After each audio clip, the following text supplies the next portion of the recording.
اور عزیز کا ایک مفہوم ہے غلبے والا. کیا مطلب؟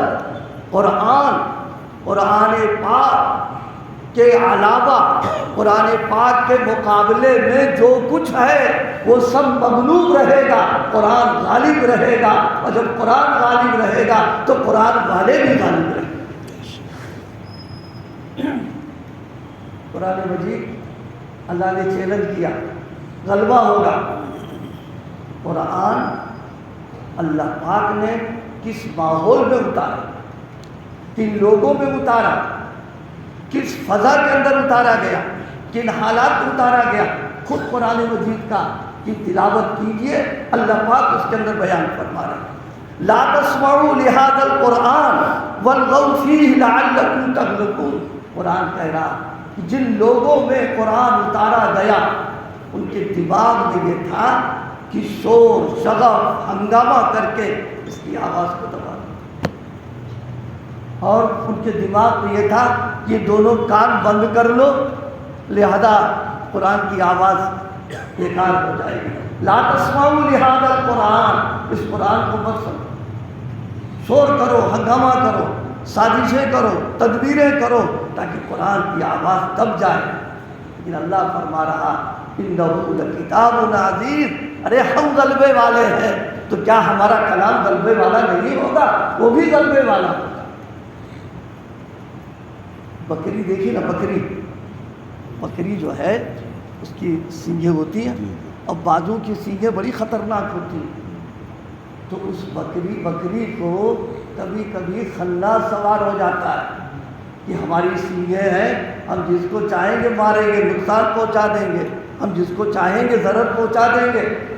اور اسی حماقت میں کبھی کبھی پہاڑ کی چٹان سے بھی ٹکر لے لیتی ہے. لیکن نتیجہ کیا ہوتا ہے؟ نتیجہ ہوتا ہے پہاڑ اپنی جگہ ایک ذرہ بھی نہیں جاتا، لیکن بکری کی سینگ چکنا چور ہو جاتی ہے.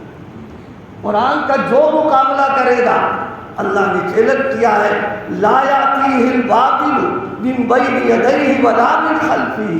کیا سمجھ رہے ہیں آپ نے؟ خالی اس نظر سے دیکھ لیا کہ نبی پاک صلی اللہ علیہ وسلم اکیلے ہیں، چند ان کے ساتھ وہ لوگ ہیں جو مادی اعتبار سے کمزور ہیں. فرمائی بھول میں نہ رہو، یہ میرا کلام ہے. لا یاتیہ الباطل من بین یدیہ، نہ اس کے آگے نہ اس کے پیچھے باطل پھٹک نہیں سکتا ہے. اس کی حفاظت کا ہم انتظام کریں. میرے دوستو، بس اس وقت صرف توجہ یہ دلانا ہے، اللہ نے قرآن جیسا کلام دیا.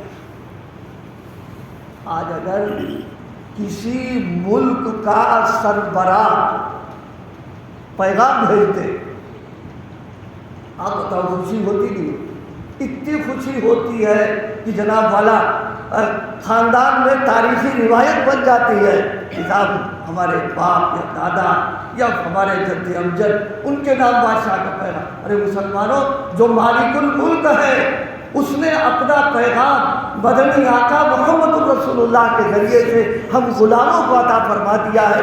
اس سے بڑا خوشبختی والی اور کیا ہو سکتی ہے؟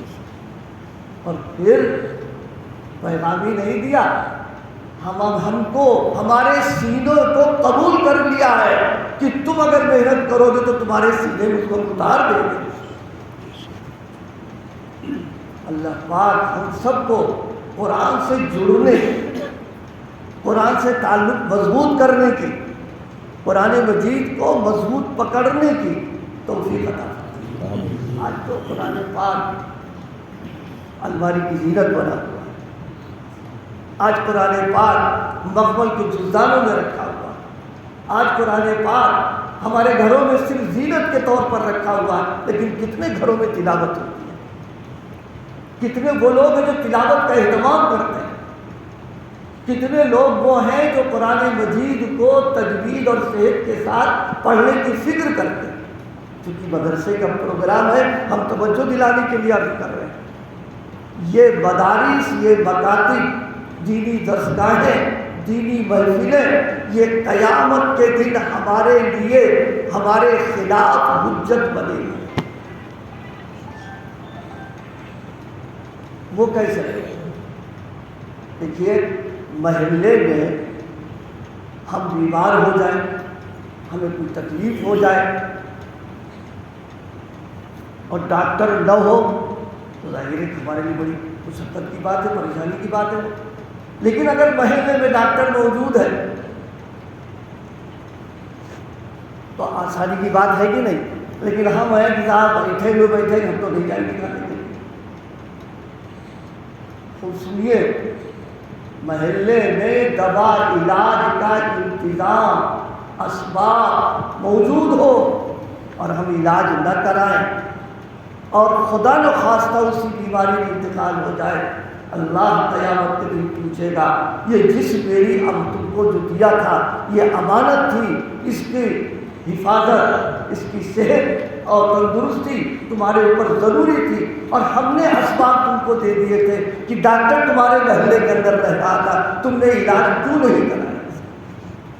بالکل اسی طریقے سے یہ مدارس، یہ مکاتب، یہ ٹی وی درس گاہیں جس محلے میں، جن علاقوں میں ہے، اگر ہم اس سے فائدہ نہ اٹھائیں، ہم قرآن نہ پڑھیں، ہم علم حاصل نہ کریں، اپنا قرآن صحیح نہ کریں، تو کل قیامت کے دن اللہ پوچھے گا کہ ہم نے تمہارے لیے قرآن کے سیکھنے سکھانے کا پورا انتظام کر دیا تھا، پھر تم نے اس سے فائدہ کیوں نہیں اٹھایا؟